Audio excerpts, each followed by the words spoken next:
अच्छा जी, अस्सलाम वालेकुम।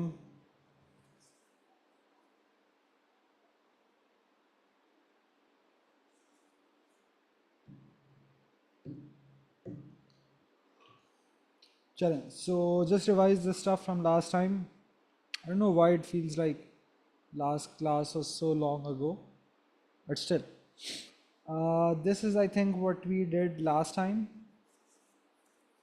ठीक है.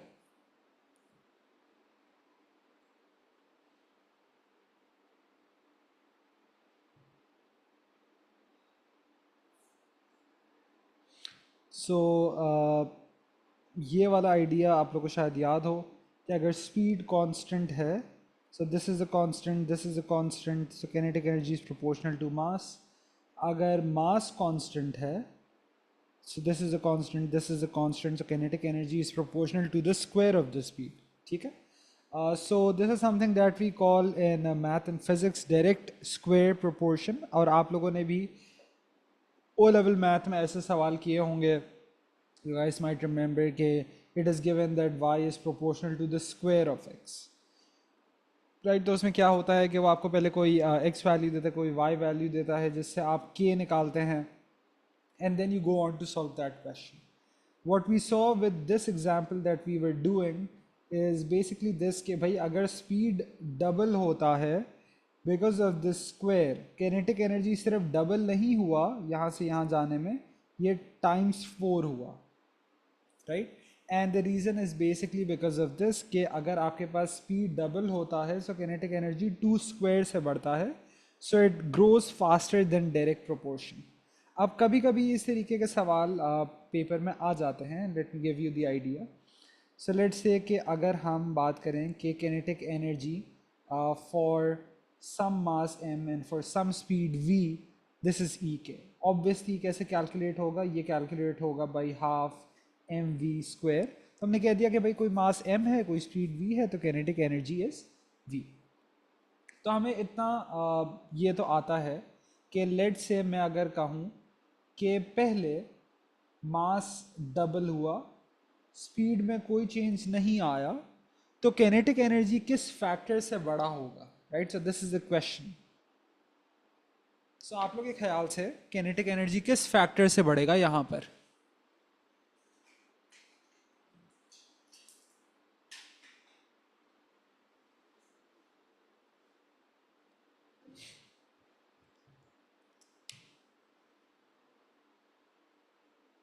No, but like what factor? Like how many times will it increase? That's the question.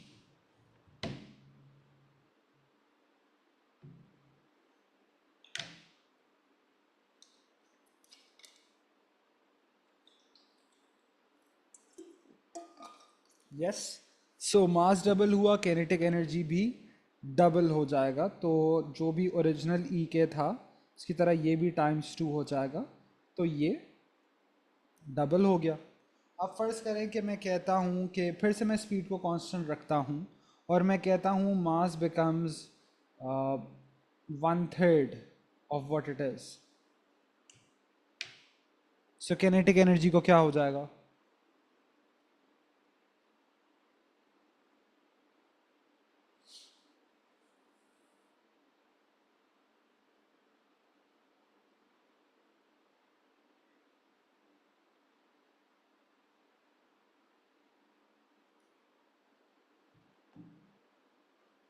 So again because of direct proportion, अगर ये टाइम्स 1/3 हुआ है, स्पीड में कोई चेंज नहीं आया, तो हमें पता है कैनेटिक एनर्जी भी 1/3 हो जाएगा. So this also becomes ek/3, या in terms of decimals I can say it also becomes 0.33 ek.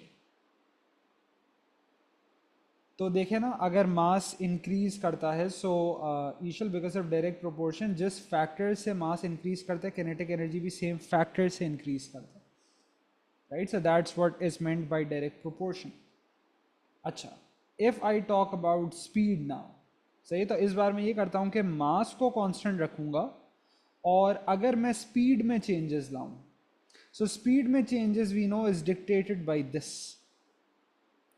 सो मैं कहता हूँ कि अगर स्पीड 3v हो गया, राइट? सो यूजुअली v था right. So this is like a base case.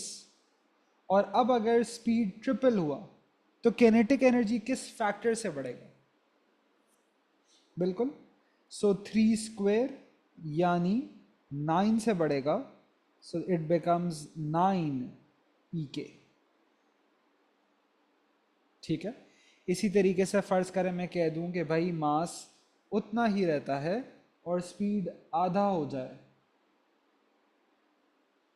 तो अब किस फैक्टर से चेंज होगा?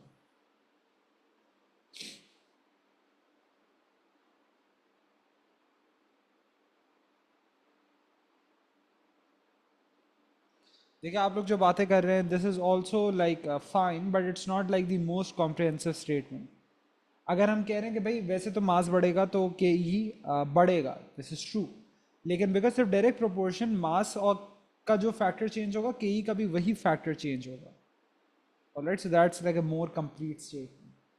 सो कैनेटिक एनर्जी जो भी था आधे के स्क्वायर से चेंज होगा. So half square which is 1/4, so it becomes EK/4. ठीक है.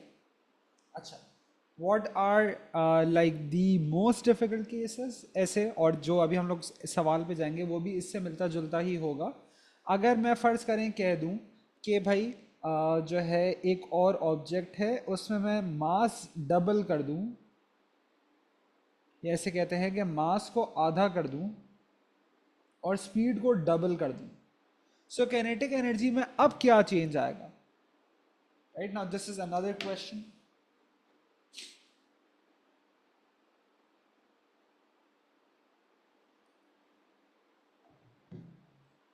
अब देखें ईशल द वे आप रिस्पॉन्ड करिए. दिस इज़ फॉर समबडी जिसे ये नहीं पता था, लेकिन जब आपको मैंने इतना खोल खोल के बता दिया तो ये गलती नहीं होनी चाहिए. फर्स्ट ऑफ ऑल आपको पता है कि मास आधा होने की वजह से कैनेटिक एनर्जी भी आधा होगा, लेकिन स्पीड डबल होने की वजह से ये सिर्फ टाइम्स 2 थोड़ी होगा, ये तो टाइम्स 2 स्क्वायर होगा. All right, because of the square any change is squared and then passed on to the kinetic energy. ठीक है. सो ये अगर हाफ होगा, so half multiplied by 2 square, तो टूज कैंसिल हो जाएंगे, एक 2 रह जाएगा, तो किनेटिक एनर्जी ओवरऑल डबल हो गया. सही है. So this is like a pretty important idea ही. इसी तरीके से अगर मैं कहूँ कि भाई लेट्स से मास ट्रिपल हो गया और स्पीड जो है वो हो गया, फर्ज करें 1/4 हो गया. Right. So what would be the change in kinetic energy? So आप कहेंगे कि मास ट्रिपल होने की वजह से कैनेटिक एनर्जी भी ट्रिपल हुआ, लेकिन V 1/4 होने की वजह से ये 1/4 का स्क्वायर यानी 1/16 हो जाएगा. Right, which becomes 3/16 of EK, or whatever this works out to be in decimals. यहाँ तक क्लियर है आप लोगों को? This is a slightly intriguing concept क्योंकि इसमें मैथ थोड़ी सी है, लेकिन अगर कहीं पर भी सवाल हो प्लीज़ पूछें. अयान बेटा आपको समझ आया? Ehsan Sami, is this fine for you? Eshal, Dawood, Arham.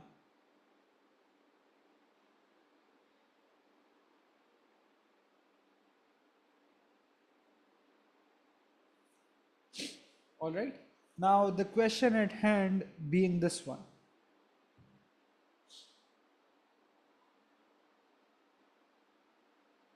Yes, EK equals half mv square and basically using the idea कि v में जो भी चेंज आएगा वो स्क्वायर होकर kinetic एनर्जी को पास ऑन होगा. So I am not doing like all pass papers right now. मैं आप लोगों को सिर्फ वो आइडिया दिखाना चाह रहा हूँ कि ये किस तरीके से पूछा जाता है.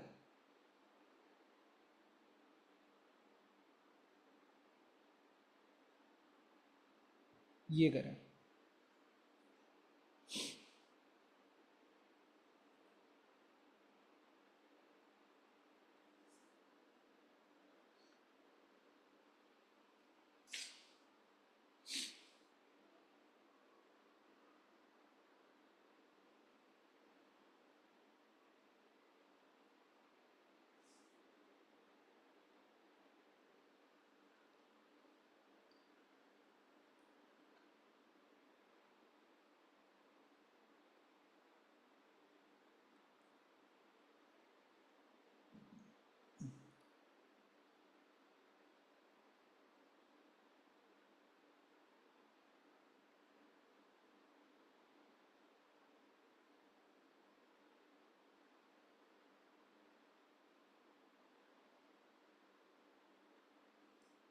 ऑलराइट, सो मास m, वेलोसिटी v, तो मैं कह देता हूँ कि ये मेरा वो वाला बेस केस है कि भाई किनेटिक एनर्जी इज ई के, राइट।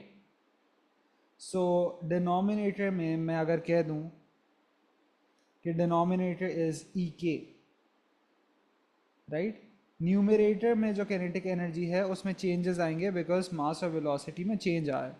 तो मास डबल होने की वजह से किनेटिक एनर्जी डबल डबल, और वेलोसिटी डबल होने की वजह से टू स्क्वायर से बढ़ेगा। So this and this cancel, two times two square is two cube which is 8। All right, so that's how you talk about this idea। देखिए सिर्फ ये कहा रहा मैंने बेटा कि जब मास डबल होगा तो काइनेटिक एनर्जी डबल हुआ, और जब वेलोसिटी डबल होगा तो स्पीड डबल नहीं टू स्क्वायर से बढ़ेगा। या नाउ इट सीम्स इजी क्योंकि अब आप लोगों ने ये आइडिया पढ़ लिया है, बट समबडी जिसने नहीं पढ़ा होगा वो प्रॉब्ली ये कहेगा कि भाई अच्छा स्पीड डबल होगा तो भी डबल और इससे भी double, and the most common wrong response to this was C 4। Between what 3?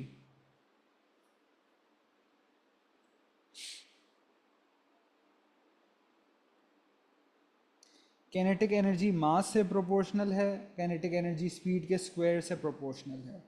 मास से प्रोपोर्शनल होने का मतलब कि जैसे अगर यहाँ पर मास डबल हो रहा था तो काइनेटिक एनर्जी डबल हो रहा था, लेकिन स्पीड के स्क्वायर से प्रोपोर्शनल होने का मतलब है कि स्पीड में जो भी चेंज आएगा वो स्क्वायर होके काइनेटिक एनर्जी को पास ऑन होगा। तो अगर ये 3 टाइम्स हुआ तो ये 3 स्क्वायर टाइम्स हुआ, ये हाफ हुआ तो ये हाफ स्क्वायर हुआ, राइट। So like that. और जहाँ पर दोनों चेंज होंगे so you use both of them together, ठीक है। अच्छा, अब हम लोग जा रहे हैं towards the next ideas. So kinetic energy कर लिया, पोटेंशियल एनर्जी कर लिया, and now this is like the more important stuff related to this chapter which is basically called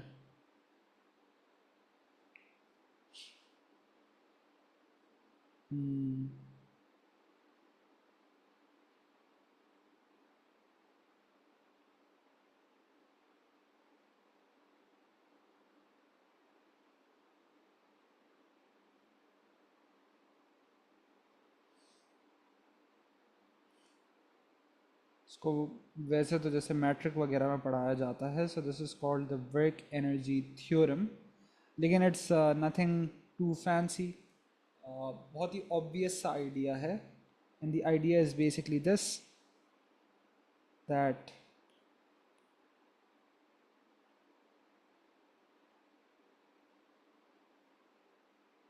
work and energy are basically the same। सही है। So this is kind of like the punch line.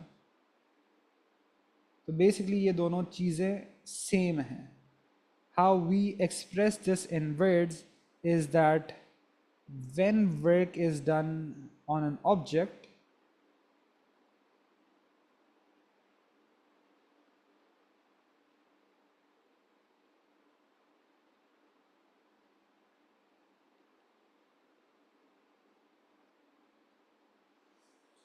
one or more of its energy stores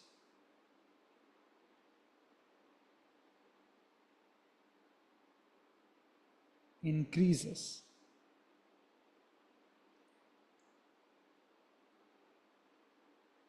and vice versa। ठीक है, यानी कि समझें अगर मेरे पास एक ऑब्जेक्ट ज़मीन पे रखा हुआ था, मैंने अगर उसको उठाया, what did I do, I did work against gravity. तो मैंने वर्क किया तो उसका बेसिकली जीपीई का स्टोर बढ़ गया, right. So how I imagine, how I want you to imagine basically GPE is kind of like sliders, right. खाने वाला स्लाइडर नहीं, बर्गर की बात नहीं कर रहा हूँ, but basically in terms of like a slider like this, ठीक है। और फ़र्ज़ करेंगे यहाँ पर दिस इज़ बेसिकली GPE,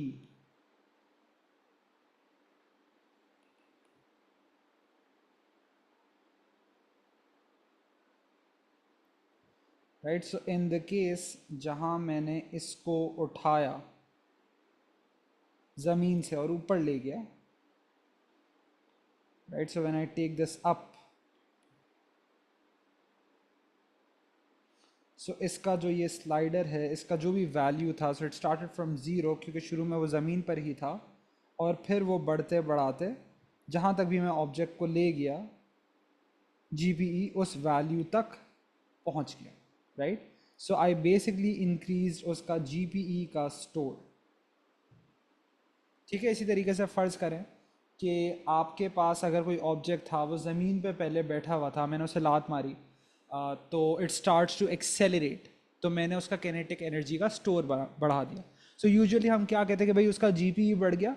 हमारा सिलेबस कहता है कि आप इसकी ऐसे बात करें कि आप कहें उसका GPE का स्टोर बढ़ गया, right?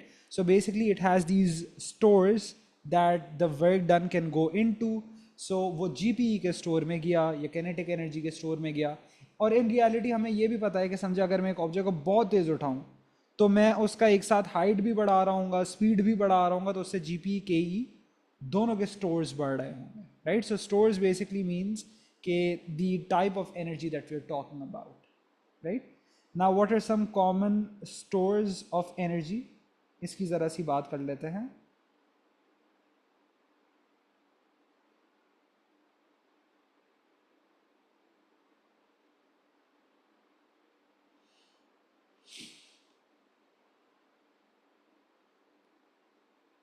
अच्छा जी, so obviously the ones we done already, gravitational potential energy का स्टोर हो सकता है,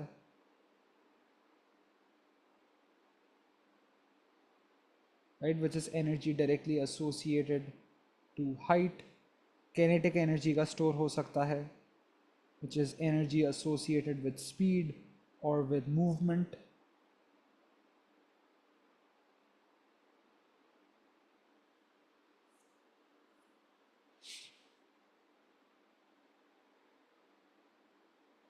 third, another very common one, और ये अक्सर पेपर में पूछा जाता है, केमिकल पोटेंशियल एनर्जी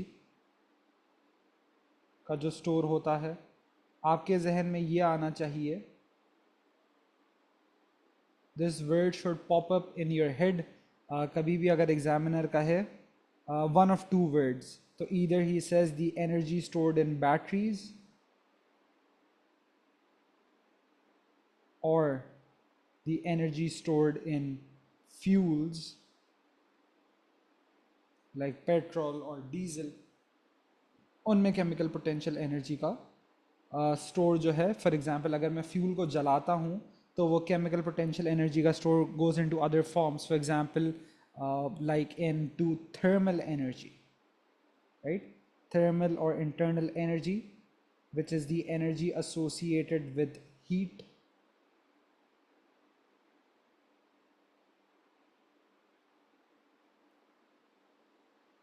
अच्छा, वर्क एनर्जी के जो सवाल आते हैं, अगर आप लोगों ने रिसेंट ईयर्स में देखे हों, तो वो अक्सर इलेक्ट्रिकल एनर्जी के साथ मिला जुला कर भी आते हैं।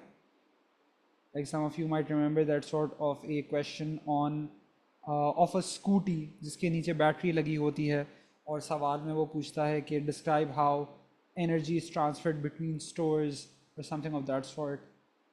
So electrical energy, ठीक है। अभी हम इन सब का डेफिनेशन नहीं लिख रहे। Okay, so basically gravitational potential energy plus kinetic energy is known as mechanical energy, right. तो this is basically what's meant by mechanical energy. ऐसा कोई ख़ास बात नहीं है। So both of these together are called mechanical energy. सही, तो आप देख रहे हैं कि मैं कोई एज सच इनका कोई लंबा चौड़ा डेफिनेशन नहीं लिख रहा हूँ, because honestly right now I am not very qualified to talk about things like thermal energy, electrical energy. There's also basically energy transfer due to waves, right? So wave motion is also another type. तो मैं अभी इसका सिर्फ हल्का फुल्का mention कर रहा हूँ, क्योंकि energy is something which is a pretty important part of physics, तो हम लोग उसको as we go along with the chapters, तो हम लोग उसे देखते रहेंगे। ठीक है, तो ये कुछ एनर्जी के स्टोर्स हैं। तो sir, in vacuum if I push something it's kinetic energy stored remains the same. No, why would its kinetic energy store remain the same? Vacuum में अगर पुश किया तो मैंने उसको स्पीड तो दे दिया ना, तो kinetic एनर्जी का स्टोर बढ़ेगा ना। while on earth due to friction वगैरह, यस, बिल्कुल।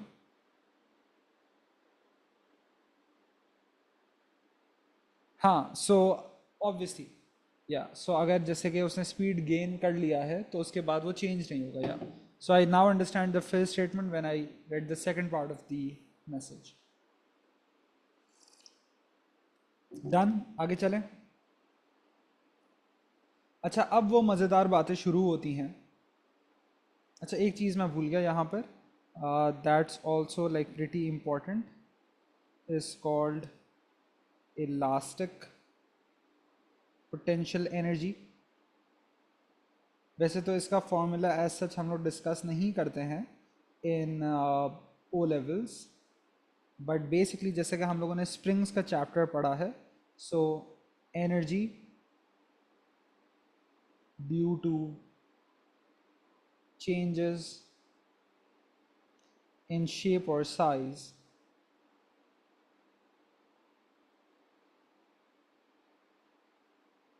of an object is called elastic energy, elastic potential energy. Or for example, like stuff like sound energy and all of that you know about already.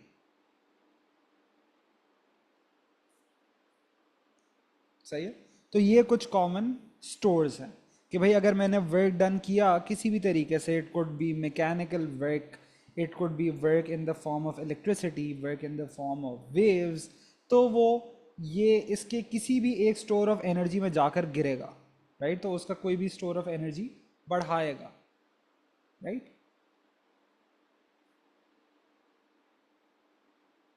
ठीक है, ये देख लें, फिर हम लोग आगे बढ़ते हैं।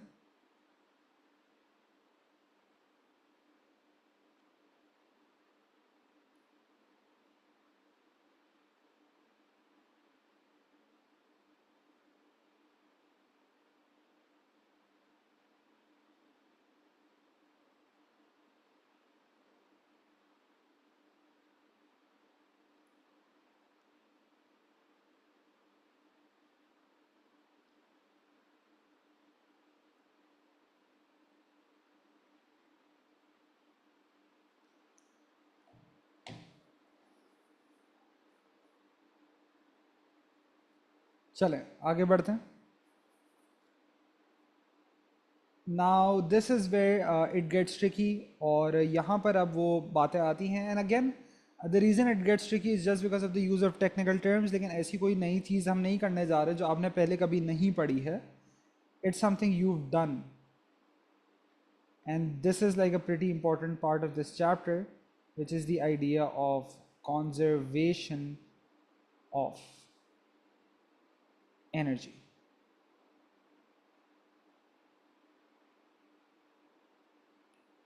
So what does the conservation of energy का statement say? It says energy can neither be created nor destroyed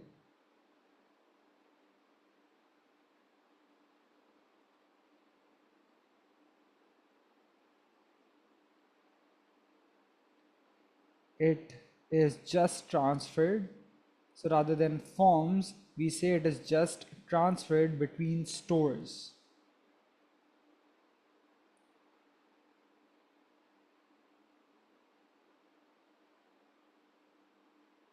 Such that the total energy remains constant.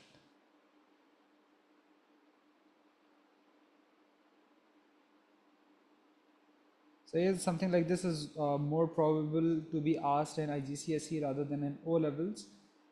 In O levels वो ये probably पूछेगा नहीं, लेकिन वो इसका किसी तरीके से application आपसे use करवाएगा.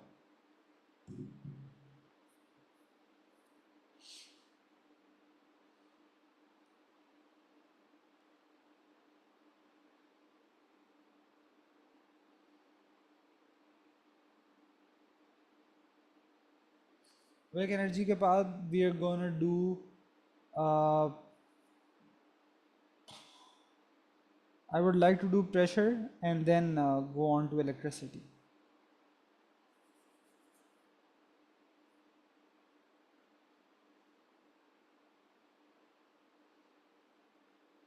Yeah, unit 1 almost finished.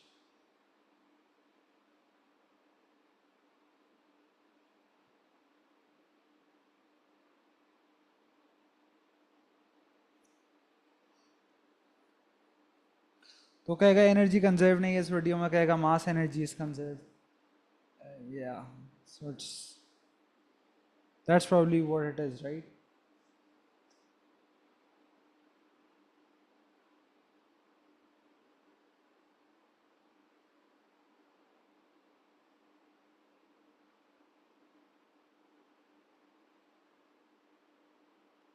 So energy transfer क्यों होता है? So energy is transferred because of work done. ठीक है, और अब हम लोग इसकी ज़रा एक एग्जाम्पल देखते हैं. So with the help of a couple of examples हमें अच्छे से समझ आ जाएगा कि भाई how does the conservation of energy apply, how does it work. So first of all I will talk about a simple pendulum.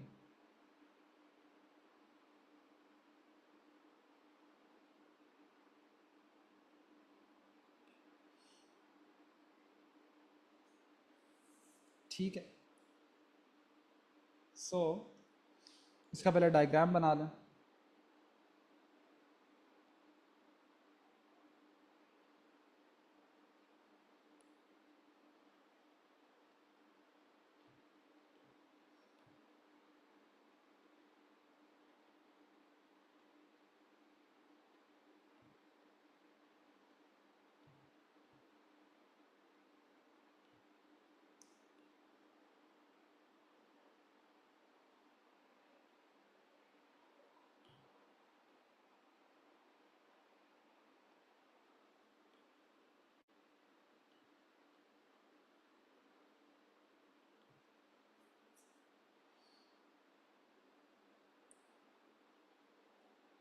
So yeah, so this is a simple pendulum, a mass attached to some fixed point with a string.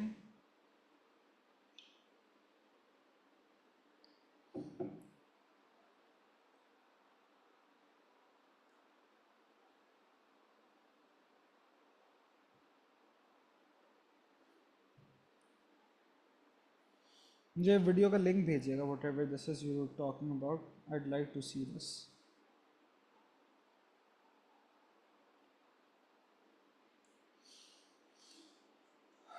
अच्छा,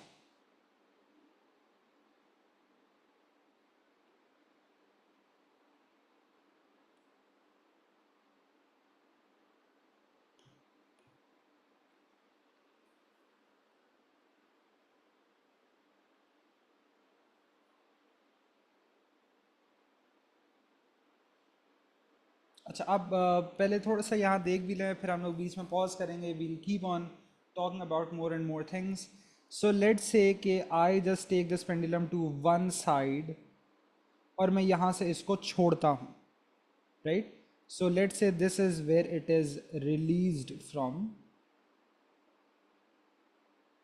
सही है, तो मतलब मैंने इसको नीचे धक्का नहीं दिया, even though that would also work out. But let's say कि मैंने इसको यहाँ से रिलीज़ किया, राइट. सो अगर मैंने इसको रिलीज़ किया है तो क्या होगा कि पहले तो let me also mark out a couple of important points. अच्छा, ग्रेविटेशनल पोटेंशियल एनर्जी की जब हमने बात की थी तो आपको याद होगा कि we talked about the idea of delta E P, right. So मेरा जो lowest point of motion is the middle part. Also you can imagine yourself and as being on a swing. Because a swing is also a really good example of a simple pendulum. ठीक है, तो जब आप बीच के through गुजर रहे होते हैं, you are at the lowest point of motion. ठीक है, तो हम ये कह सकते हैं कि if I am at the lowest point of motion, so at this point right here I now have some gravitational potential energy. सही है, सो मैंने इसको रिलीज किया है, this object has some E P here. लेकिन अगर मैंने इसको रिलीज किया है, सो इसका कोई इनिशियल वेलोसिटी नहीं दिया, सो बेसिक आइडिया ये है कि kinetic energy is zero. So I can see that basically the total energy that the pendulum has at this point is just coming from the potential energy, क्योंकि kinetic energy तो है ही नहीं. तो यहाँ पर जो कुछ है वो सिर्फ potential energy है. ठीक है, अच्छा आपको पता है that as this is released from here and when it actually goes towards this point, तो आपको पता है this object speeds up, right? So अब kinetic energy इसका बढ़ता है and when it's here at the lowest point of its motion, तो मुझे पता है कि सारा energy kinetic में ही है और potential energy में तो कुछ भी नहीं है, क्योंकि ये ऑब्जेक्ट तो है ही at its lowest possible motion. और मैंने ये जो रेफरेंस लिया था वो लिया ही इस वजह से था क्योंकि ये लोएस्ट पॉसिबल पॉइंट है. तो अगर यहाँ से देख रहा हूँ तो पोटेंशियल एनर्जी इसके हिसाब से तो ज़ीरो है. किनेटिक एनर्जी इस वजह से है कि जैसे आप समझे कि right at this point, let's say if I had my feet on the ground, I now just start to take my feet off the ground, तो उस वक्त इसके पास कोई वेलोसिटी नहीं है ना, जैसे कि इसको ड्रॉप किया जाए या रिलीज किया जाए. So that's why. ठीक है, अच्छा अब यहाँ पर अगर हम देखें तो हमें पता है कि यहाँ से यहाँ जाने में क्या हुआ है. अगर यहाँ से यहाँ जाने की बात करें, सो बेसिकली पोटेंशियल एनर्जी कम हुआ है और किनेटिक एनर्जी बढ़ा है. राइट नाउ यहाँ पर आपको ये एनर्जी का इंटरचेंज नजर आ रहा है. If I talk about two sliders here, right, let's say ये पोटेंशियल एनर्जी का स्लाइडर है, ये किनेटिक एनर्जी का स्लाइडर है. शुरू में सारा एनर्जी पोटेंशियल में था, किनेटिक में तो कुछ था ही नहीं. So when it starts to move down, potential energy का स्लाइडर नीचे आया, किनेटिक एनर्जी का स्लाइडर बढ़ा टूवर्ड्स दिस पॉइंट, जहां पे अब सारा एनर्जी किनेटिक में है और पोटेंशियल में कुछ भी नहीं है. सही है, so this is what I meant when I wanted you guys to think about that slider. मैं इसको यहाँ पे एक ज़रा हल्का सा बना भी लेता हूँ तो हमारे लिए विजुअलाइज करना ईजी हो जाएगा.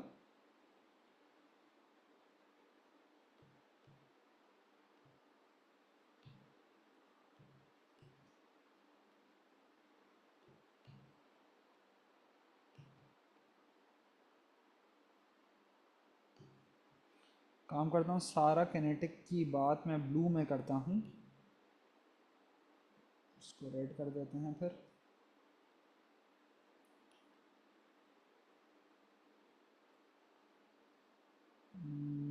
Red.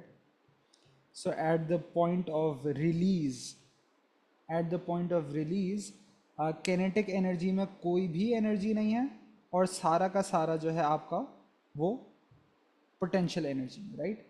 This being, in fact, let me first write this being EP, this being EK in blue. सही है. So at this point आपका सारा का सारा एनर्जी पोटेंशियल में है और किनेटिक में कुछ भी नहीं है.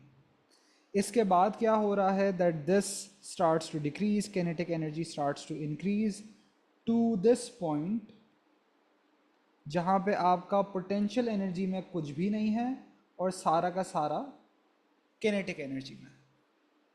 ठीक है, अच्छा सो ऑब्वियसली इसके बाद जो होगा, एंड इवन बिफोर दैट, अगर मैं आपसे ये पूछूं कि भाई पोटेंशियल एनर्जी क्यों कम हुआ, राइट, पोटेंशियल एनर्जी क्यों कम हुआ, so you would also say it like this कि सर हाइट कम हुआ. But can I somehow also explain this in terms of work. Work की टर्म्स में मैं ऐसे कहूँगा कि भाई हमें पता है कि energy is basically transferred because of work done. अगर हम एक ऑब्जेक्ट को उठाते हैं, we do work against gravity. If I talk about this here, I am letting the weight do work. That is why potential energy जो इसने पहले gain किया था, दैट इज नाउ डिक्रीजिंग। हम ये कहेंगे that this time the force itself does work.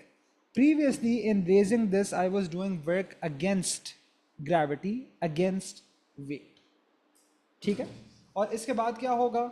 इसके बाद जाहिर है यहाँ से यहाँ आने में आपका पोटेंशियल एनर्जी फिर बढ़ेगा, आपका कैनेटिक एनर्जी फिर कम होगा, to the point where you have something like this back again.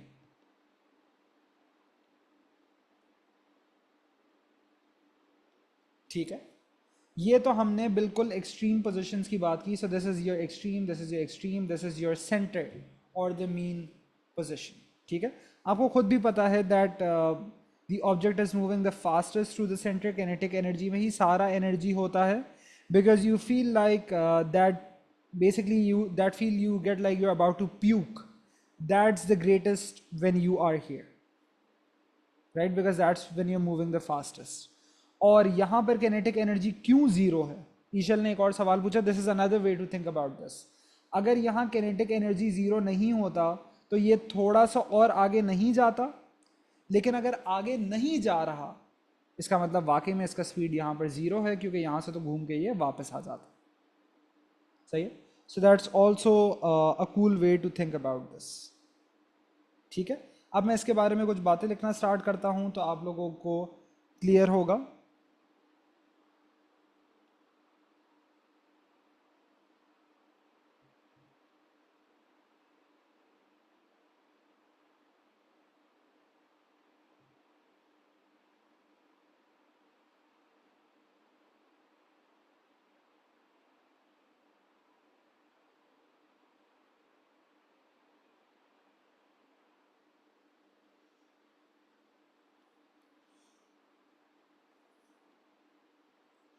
So the pendulum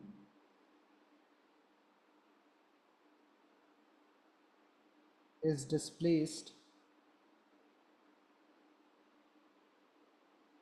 to one position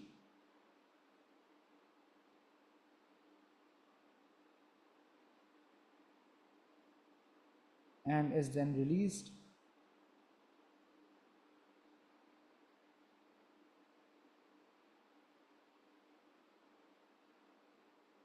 सही है। वो जो लेफ्ट मोस्ट पोजिशन की बात कर रहे हैं। So at this point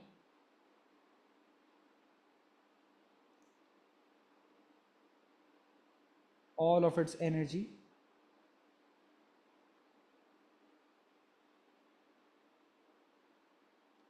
is in its GPE store। सही है। सो सारा एनर्जी जो है वो उसके GPE में ही है। सही है। Next, so as this is release, so as it descends,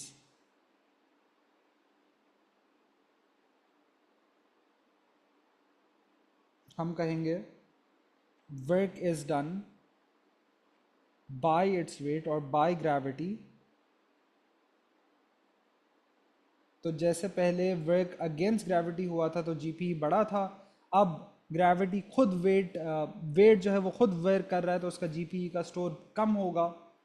so work is done by gravity, so GP store decreases.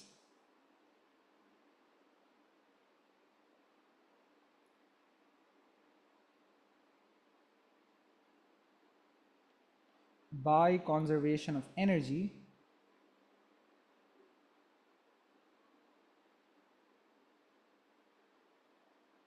the kinetic energy store increases.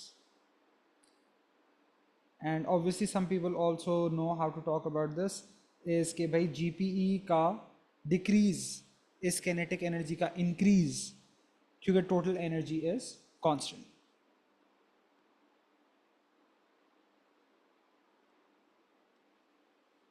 Yes, so another way to talk about this is कि the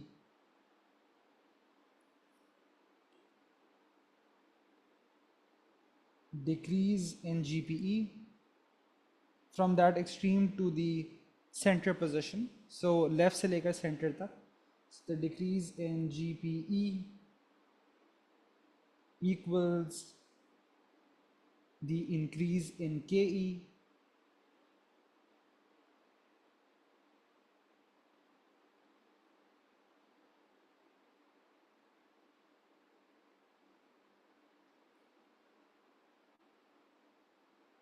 as the total energy remains constant.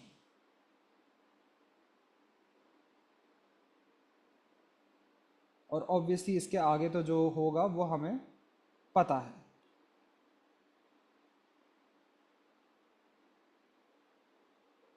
Right? So for a second पहले आप लोग ये लिख लें, फिर मैं आगे जाता हूँ.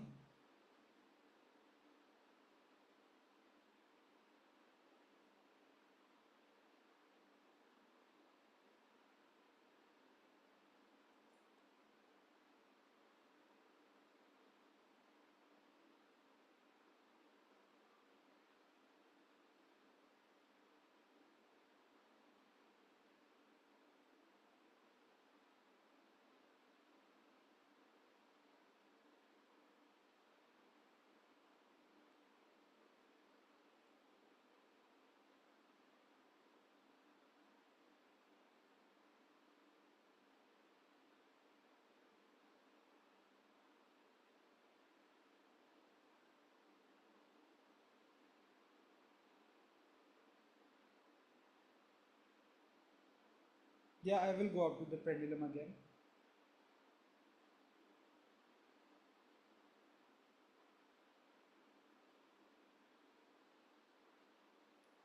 अच्छा, अब यहाँ देखें. सो ऑब्वियसली जब ये इससे आगे जाता है तो हमें पता है कि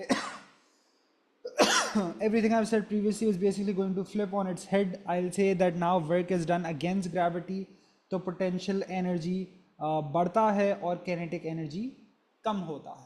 Right? So in the more recent questions, the examiner has been very technical about this, that not only आपको पता हो कि भाई potential energy height से है, kinetic energy speed से है, but also how it works out in terms of work. Right? तो वो कहेगा कि explain this in terms of work done या explain in terms of energy transfer. सही है. तो टोटल एनर्जी कांस्टेंट है. अच्छा, फर्ज करें, and now please look here very carefully. फर्ज करें कि जब मैंने इसको यहां से रिलीज किया था तो मैंने इसे बेसिकली 100 जूल्स का पोटेंशियल एनर्जी दिया था. तो मुझे पता है कि यहां पर जब वो मीन पोजीशन पे है तो सारा का सारा 100 जूल उसका किनेटिक एनर्जी में है, और फिर पोटेंशियल एनर्जी में गया तो सारा का सारा 100 जूल्स यहां पर. Right? At any other intermediate position, समझे, मैं ऐसी अगर किसी जगह की बात करता हूं तो यहां पे इसके पास पोटेंशियल भी होगा थोड़ा सा, कैनेटिक भी होगा थोड़ा सा, और इसके उस हिसाब से स्लाइडर्स भी बनेंगे. लेकिन वो स्लाइडर्स ऐसे होंगे कि भाई अगर पोटेंशियल एनर्जी कुछ है, कैनेटिक एनर्जी कुछ है, दोनों को ऐड करूं तो फिर से 100 आना चाहिए. So at any point, the sum of potential and kinetic energies would still equal 100 if we are talking about an ideal case, there's no energy losses, right? So at any point,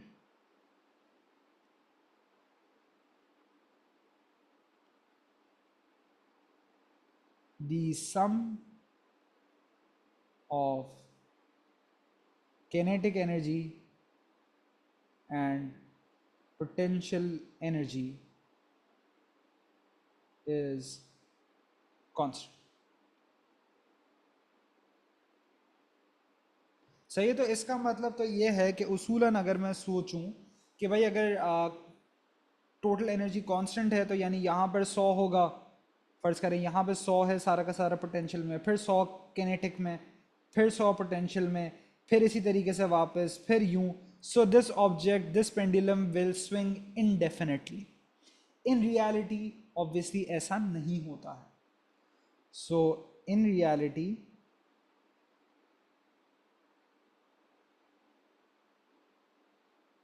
this pendulum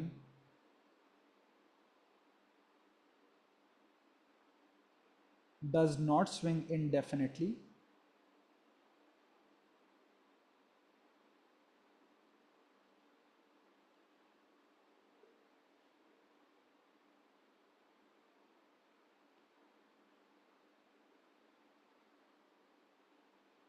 due to resistive forces such as air resistance, या जहाँ पे इसको हम लोगों ने दीवार से connect किया है, so friction at that point,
alright.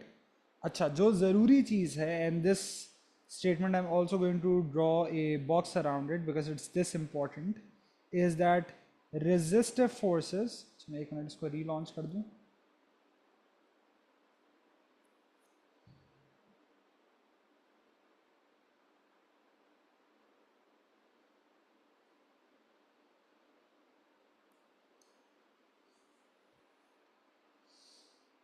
resistive forces take away energy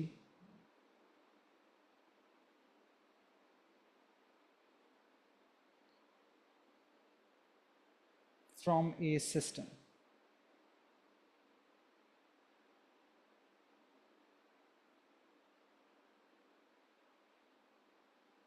And this is what's important. The loss in energy जो आता है, that basically comes because of work done by resistive forces, या work done against resistive forces कह रहे हैं।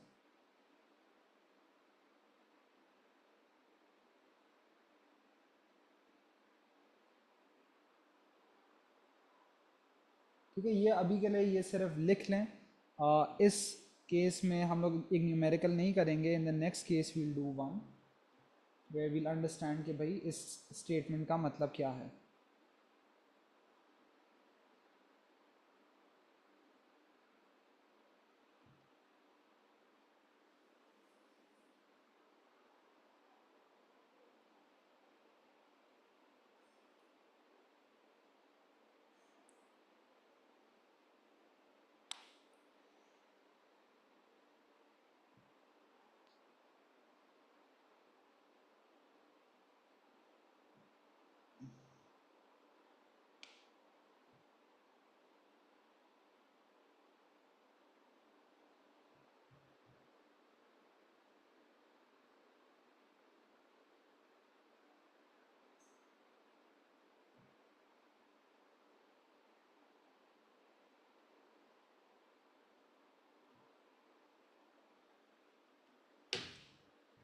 All right.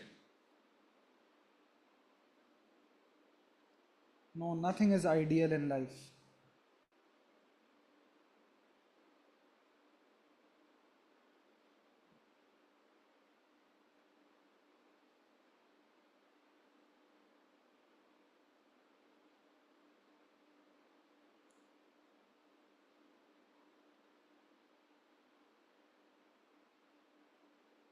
ठीक है।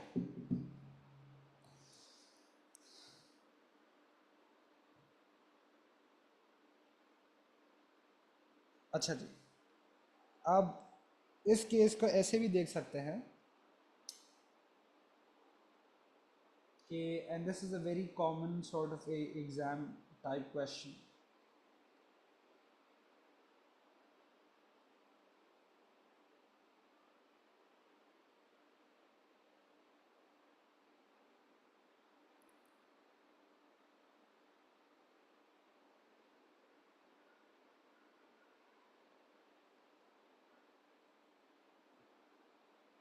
This I'll again use pre-made notes to kind of speed up. वो केस नंबर 1 था, this is like case number 2।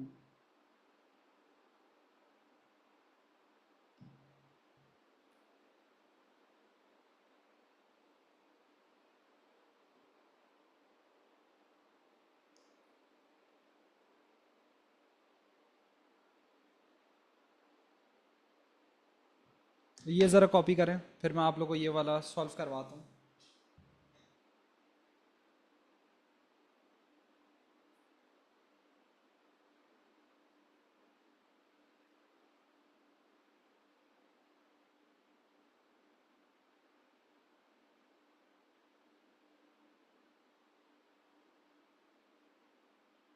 इस हफ्ते इंशाल्लाह।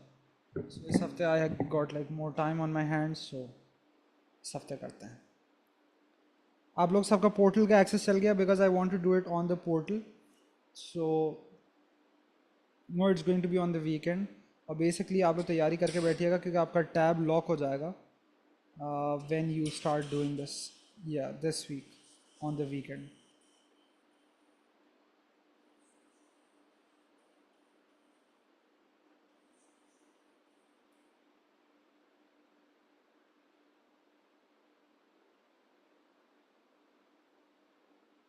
या sure, Sunday morning sounds fine, morning और इवनिंग सॉर्ट ऑफ। चलें ऐसा कर लेंगे ना संडे को, like I talk to the developer कि भाई अगर ऐसा हो सके कि any time that person tries it out on a Sunday, so it won't be like the same for everyone, लेकिन जैसे सब एक ही टाइम पे किसी भी टाइम पे कोई कर ले, so I will flash this out with. चलें खैर, let's first talk about this. So let's say कि ये ऑब्जेक्ट एक स्लोप से इस तरीके से नीचे गिरता है, राइट? अगर रेजिस्टिव फोर्सेस नहीं है तो आपको पता है कि ऑब्वियसली इसको अगर हम लोग स्लोप से नीचे गिराएं क्योंकि रेजिस्टेंस है ही नहीं, या इसको सीधा नीचे गिराएं, एक ही बात है, right? So I can see के the object is release from the top of the slope, find its speed at the bottom of the slope. तो क्या यूज़ करूँगा? Basically I know that it's losing potential energy and it would be gaining kinetic energy। अच्छा, अब आप लोग जैसे ये सवाल देखेंगे और इससे मिलता जुलता एक एमसीक्यू भी है, आपके जहन में शायद ये बात आए, मैंने अभी हटा दिया, आप लोगों ने शायद पहले कुछ ने नोट कर लिया हो, but this question the answer to this would be the same अगर मैं इसका मास दूं या ना दूं, if we are ignoring resistive forces. सही है? क्यों? अगर मैं लिखूं mg delta h, the loss in GBE is equal to the gain in kinetic energy, so half m। वैसे तो आपको पता है कि हम लोग लिखते हैं half M we square minus u square for changes, लेकिन ये ऑब्जेक्ट रिलीज हुआ है तो इनिशियल किनेटिक एनर्जी तो कोई है ही नहीं, राइट? सो अगर मैं half M we square minus u square भी लिखूं, this part is basically zero, right? और क्या देख रहे हैं आप लोग? एम्स भी तो कैंसिल हो रहे हैं। दैट्स व्हाई आई सेड कि it's not important to have the mass of the object here, right? So mass cancel out हो रहे हैं, इसका मतलब मास से फर्क ही नहीं पड़ता इस ऑब्जेक्ट की स्पीड पे, चाहे 1 किलो का डब्बा हो, 10 किलो का डब्बा हो। If resistive forces do not make a difference then it's going to be the same, right? अच्छा, सो यहाँ पर अब अगर मुझे v चाहिए तो v square is basically 2gh, right? So v is √2gh, g being 9.8, h being the height. अच्छा, height जो है ग्रेविटेशनल पोटेंशियल एनर्जी में, ये आपको बार बार बताया होगा that you always take the vertical height. So ये this is just there to confuse you for this part. और आप कैसे सोचेंगे कि भाई जीपीई क्या है, वर्क डन अगेंस्ट ग्रेविटी, तो वर्क डन में हमेशा वो वाली हाइट लेते हैं ना जो फोर्स का डायरेक्शन में ही होता है. That's this, so that's always the vertical height. तो हम 6 लेंगे, 10 नहीं लेंगे. तो यहाँ से बताएं कि v का जवाब क्या आता है.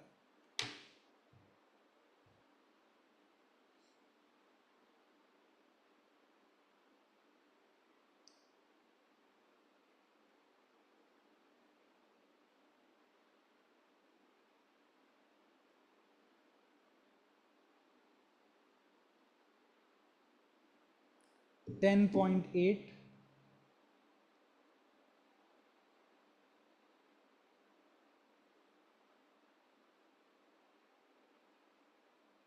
Metres per second. ठीक है, ऑब्वियसली आपको पता है that if for example if this also had some initial velocity, तो अगर इसको रिलीज ना किया होता, मे बी इसको पुश किया होता with a speed let's say 2 metres per second, तो यहाँ पे फिर ये ज़ीरो नहीं होता, फिर ये 2 होता, और फिर आपका फाइनल आंसर आपको इंट्यूटिवली पता है वो ज़्यादा आता, वो ज़्यादा तेज़ मूव कर रहा होता. Right, so that's how this would work out.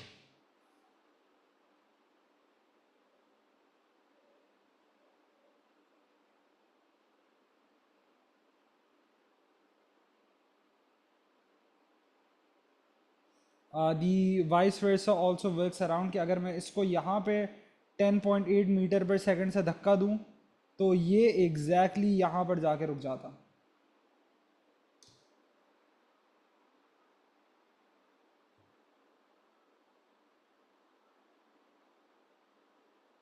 नहीं, ज़्यादा होता अब्दुल्ला सुहेल.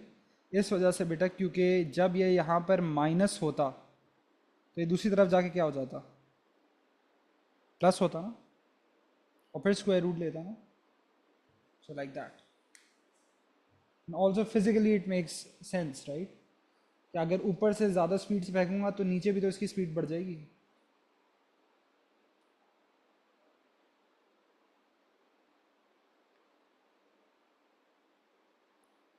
नहीं पता क्या ही एड मैथ पढ़ रहे हैं आप.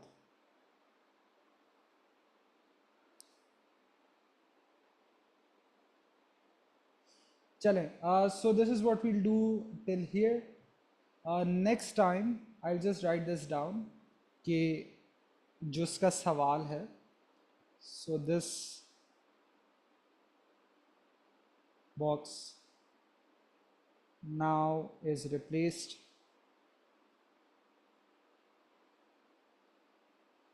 by a mass of 0.8 kg on which a constant frictional force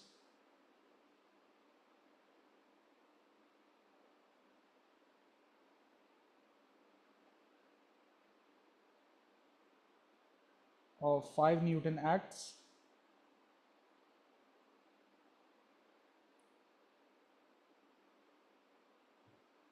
Find the speed of this mass at the end of the slope. सही है, तो वापस उसे ऊपर से छोड़ा गया, लेकिन now friction is not negligible at the foot of the slope.